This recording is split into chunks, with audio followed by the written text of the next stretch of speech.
Hi guys. അപ്പോൾ Christmas ആവാറായി. അപ്പോൾ എല്ലാവരും ക്രിസ്മസ് ഫണ്ടൊക്കെ എടുത്തോ? എൻ്റെ എടുത്തിട്ടില്ല, ബട്ട് നെയിം എടുത്തിട്ടുണ്ട്. ബട്ട് ബസ്സിൽ മാത്രമേ എടുത്തിട്ടുള്ളൂ. പിന്നെ ഇതെൻ്റെ സ്ലേറ്റാണ്. അപ്പോൾ നമുക്ക് ഇന്ന് സ്ലേറ്റിൽ കൂടെ ഒരു സാധനം ചെയ്യാം. ഫസ്റ്റ് തന്നെ നമുക്ക് ക്രിസ്മസ് ട്രീ വരയ്ക്കാം. ഇങ്ങനത്തെ ഒരു ഇത് വരയ്ക്കണം. ഇപ്പം ഇങ്ങനെയായി. എന്നിട്ട് ഇങ്ങനെ ചെയ്യാം. പിന്നെ ഇവിടെ നിന്ന് ഇങ്ങോട്ട് ഇങ്ങനെ ചെയ്യാം. ഇങ്ങനെ എല്ലാവർക്കും അറിയാമായിരിക്കും. അങ്ങനെ എല്ലായിടത്തും അങ്ങനെ ചെയ്യാം. പിന്നെ സ്റ്റാർ വരച്ച് കൊടുക്കാം. അപ്പോൾ ഞാൻ ക്രിസ്മസ് ട്രീ വരച്ചിട്ടുണ്ട്. ഇനി സൈഡിലൊരു കാര്യം എഴുതണം. മെരി ക്രിസ്മസ് എഴുതണ്ട, അത് നമുക്ക് 24-ാം തീയതി എഴുതിയാൽ മതി. ബട്ട് ഞാനിപ്പോൾ വേറെ കാര്യം എഴുതണേ.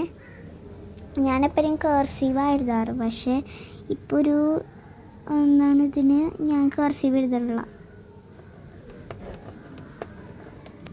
ഗായ്സ്, എനിക്ക് എൻ്റെ ക്രിസ്മസ് ട്രീയുടെ ഇവിടെ ഇഷ്ടപ്പെട്ടില്ല ഗായ്സ്. ഞാൻ ഇതൊന്നും കൂടെ മാറ്റിയിട്ട് പിന്നെ കാണിച്ചു തരാം കേട്ടോ. പിന്നെ ഇതാണ് എൻ്റെ റേസർ. പക്ഷേ ഈ ക്രിസ്മസ് ട്രീ മായ്ക്കണമെങ്കിൽ ഇത് നിങ്ങൾ കൊണ്ടുവരണം. അതാ ഗായ്സ് പ്രശ്നം. മാഞ്ഞു പോവും. എന്നാലും അതുകൊണ്ട് നമുക്ക് ഒന്നും കൂടെ ചെയ്യാം. ഈ ക്രിസ്മസ് ട്രീ ആണ് എനിക്ക് ഇഷ്ടപ്പെട്ട ഗായ്സ്. അപ്പോൾ നമുക്കിത് ഇനി എഴുതി കൊടുക്കാം.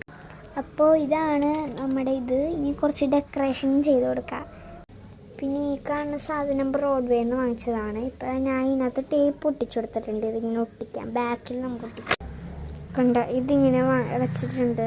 ഇതാണ് ഗൈസ് ഫൈനൽ ലുക്ക്. ഞാൻ ഇതിനകത്ത് എഴുതിയേക്കുന്നത് ക്രിസ്മസ് ഈസ് കമ്മിങ് സൂൺ എന്നാണ് എഴുതിയേക്കുന്നത്. അപ്പോൾ ഇത് സ്ലേറ്റിൻ്റെ ലിങ്ക് എൻ്റെ കയ്യിലില്ല. കാരണം എൻ്റെ അപ്പ മാൾട്ടയിൽ നിന്ന് വന്നപ്പോൾ കൊണ്ടുവന്നാണേ. ഈ സാധനവും പിന്നെ ഈ ഡെക്കറേറ്റ് ഏത് സാധനവും ബ്രോഡ്വേന്ന് വാങ്ങിച്ചതാണ്. പിന്നെ ഈ സ്ലേറ്റ് അപ്പോൾ കൊണ്ടുവന്നാണ്, ഞാൻ പറഞ്ഞല്ലോ. പിന്നെ ഗായ്സ്, ഞാൻ എൻ്റെ ജേർണൽ ഡയറി നിങ്ങൾക്ക് കാണിച്ചു തരാം കേട്ടോ. അപ്പോൾ ഫസ്റ്റ് പേജിൽ ഞാൻ ഇങ്ങനെ എഴുതിയിട്ടുണ്ട് ഹാപ്പി ക്രിസ്മസ്. അത് കഴിഞ്ഞ വർഷത്തെയാണ്. ഇത് എന്തോ മൈസെൽഫൊക്കെ എഴുതി. പിന്നെ ജേർണൽ ഡയറിയിൽ നിന്ന് എഴുതിയിട്ട് ആദ്യമൊക്കെ എനിക്ക് അങ്ങനെ അറിയില്ലായിരുന്നു. പിന്നെ ഞാൻ കവായ് സ്റ്റിക്കറൊന്നും ഉണ്ടായില്ല, ഒന്നും അറിയില്ലായിരുന്നു. അങ്ങനെയൊക്കെയോ ചെയ്ത് കുറച്ച് ദിവസം കഴിഞ്ഞപ്പോഴേക്കും ഞാൻ കവായ് സ്റ്റിക്കർ വാങ്ങി. അപ്പുറത്തെ ഫസ്റ്റ് ജേർണൽ ഇതാണ്. സെക്കൻഡ്, തേർഡ് അപ്പരും കുറച്ചൊക്കെ ഇതായിരുന്നു. പക്ഷേ ലാസ്റ്റ് ശരിയായി.